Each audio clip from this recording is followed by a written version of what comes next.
Sorry po, muntik yata nang umuulan yata kasi hindi makakauwi.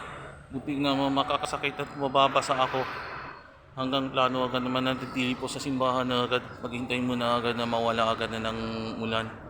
Dahil na agad sa bagyo ni Jenny. Tropical Storm Jenny. Habang pumapasok siya dito agad dito sa Pilipinas na biyo sa balita. Pero habagat na naman ang lalakas ng ulan to. Sorry po agad yan, magdasal ka na ng mabuti at nang wag mo na agad na ituloy ang ulan. Gabay po ng Diyos. Ito po na namin si Brother Rans Arcis. To God loves us. To God loves me.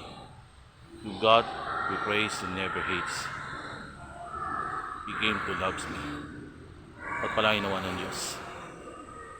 Salamat po sa iyong panoorin. Ciao!